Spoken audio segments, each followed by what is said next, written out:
আমরা গ্রামে থেকেও মাটির জন্য কিন্তু আমাকে অনেক অসুবিধায় পড়তে হয়, যেহেতু মাটিটা আমার খুবই প্রয়োজনীয়, কারণ আমি গাছপালা বসাতে ভীষণ ভালোবাসি।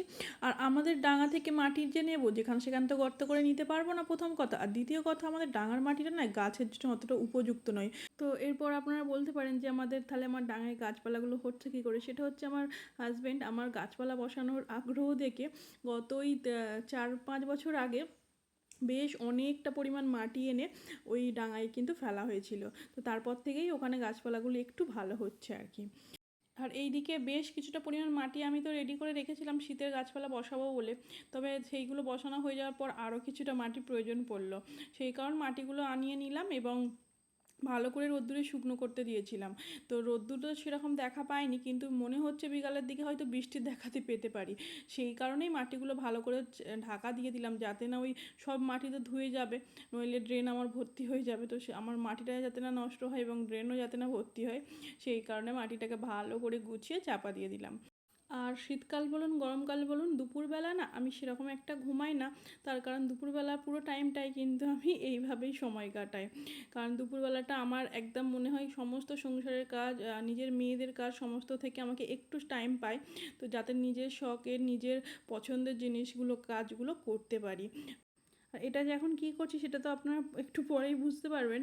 তবে এইটার জন্য আমার কিছু ছোবড়ারও প্রয়োজন ছিল। তো গতকাল দেখলাম গাছ থেকে দুটো নারকোলও পড়েছিল।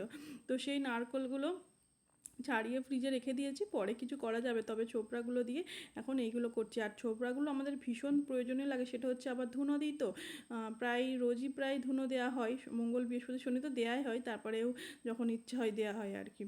তো তো সেই কারণে ছোবড়ার ওই ওপরের এইগুলো নিয়ে নিচ্ছি আর সলিড অংশগুলো রেখে দিচ্ছি ওই ধুনো দেওয়ার জন্য। আর এটা দেখবেন প্রায়শই নার্সারি দোকানে কিনতে পাওয়া যায়, সেইটা আজকে আমি বাড়িতেই বানিয়ে নিলাম। তো ওটা যখন গাছটা পুরো উঠবে দেখতে কত ভালো লাগবে, তো তখনও আপনাদের দেখাবো। যাই হোক, তারপর আমি এদিকে মেয়ের জন্য ওই সন্ধ্যাবেলা একটু কি বানাবো সেই চেষ্টায় চলে এসেছি এখন রান্নাঘরে। আর এখানে ওই দুটো দেখলাম আজকে কলা দুটো দিয়ে একটু কিছু বানাই, তো কলাটা ম্যাশ করে নিলাম এবং এর মধ্যে ওই আমি যে ড্রাই ফ্রুটস মাখানা যে পাউডার করে রাখি না ছোটো মেয়ের জন্য, তো সেটাই এর মধ্যে একটু অ্যাড করে দিলাম। আর দিয়ে দিলাম 2 চামচ ওটস, আর যেহেতু বার্নিংয়ের জন্য একটু সামান্য আটা দিয়ে দিলাম। আর এখানে অল্প পরিমাণ দিয়ে দিলাম দুধ। তো ওই প্যানকেক স্টাইলের একটু কিছু করে দেবো। আর ও যেহেতু মিষ্টি মিষ্টি খাবারটা ভীষণ পছন্দ করে, তো সেই কারণে বিকালের দিকটাই স্ন্যাক্সটা একটু এই ধরনেরই করে দিই আর কি। তো সেই কারণে কলাটা দিলাম, তো মিষ্টি হয়েই যাবে, আর ড্রাই ফ্রুটস পাউডারটাও তো মিষ্টি, তো এর মধ্যে আর এক্সট্রা করে কোনো রকম মিষ্টি চিনি বা বাতাসা বা গুড় কিছুই ব্যবহার করার প্রয়োজন নেই।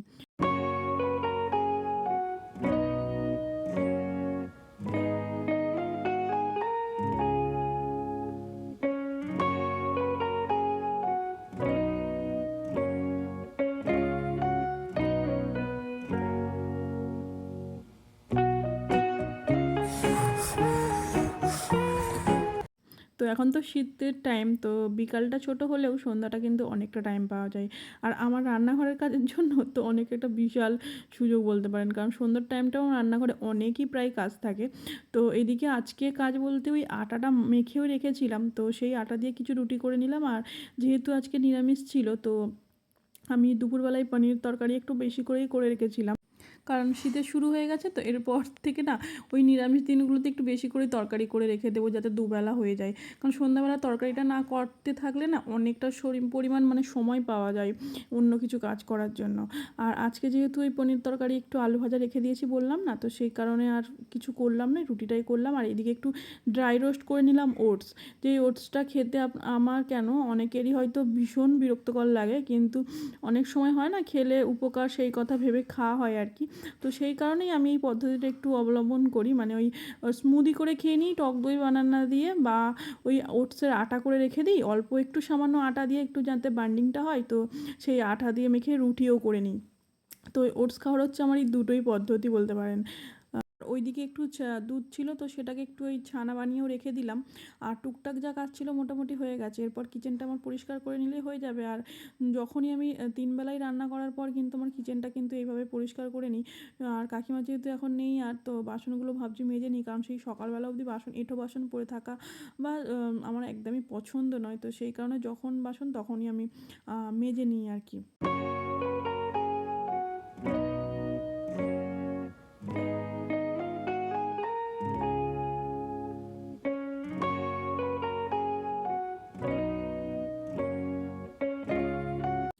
তখন বাজে হচ্ছে সন্ধ্যা 7টা এবং আমি তোমার রান্নাঘরের সমস্ত কাজ কমপ্লিট করে ফেলেছি।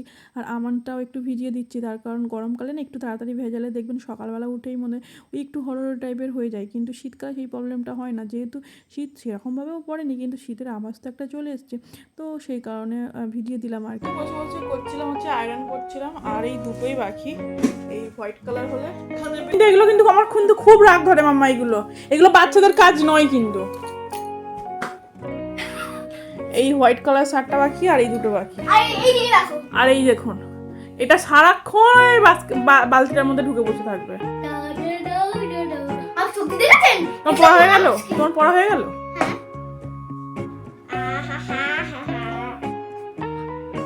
আর পিসিমণি এসেছিল, পড়ানো হয়ে গেছে। এবার ঠিক আছে, আমি আর এই দুটো আয়রন করে নিয়ে তারপর দুটোকে খাওয়াবো, একটু সন্ধ্যার জল খাওয়াবো বলতে পারেন। আর আজকে আমি আয়রনটা না বেশ তাড়াহুড়ো করে করছিলাম যাতে ওই মেয়ের পড়ার আগে আমার হয়ে যায়, কিন্তু হলো না। অনেকগুলো শার্ট, তো এই শার্টের বোতামগুলো লাগাতেই অনেকটা সময় চলে যায়। যাই হোক, কী আর করা যাবে, মেয়েকে একটু বললাম যে ছোটো বোনিটা একটু সামলা, আমি আর জাস্ট দুটো শার্ট বাকি আছে করবো, কিন্তু ও দুজনে এত দুষ্টুমি করছিল, ভয় লাগছিল যে ছোটো মেয়েটা না দুম করে পড়ে গিয়ে কোথাও চোটচাট লেগে যায়, কারণ কদিন আগেই দুবার পড়েছে, দুবারই মানে মাথার কপালের দিকে লেগেছে, সেই কারণে এটা করেই দুটো শার্ট বাকি রেখে উঠে পড়লাম। আর শার্টগুলো এখন আলমারিতে ভালো করে গুছিয়ে ঢুকিয়ে দিলাম। আর এইদিকে আমি বড় মেয়ে যেহেতু দুধ খাওয়া হয়নি মানে আজকে, সেই কারণে বড় মেয়েকে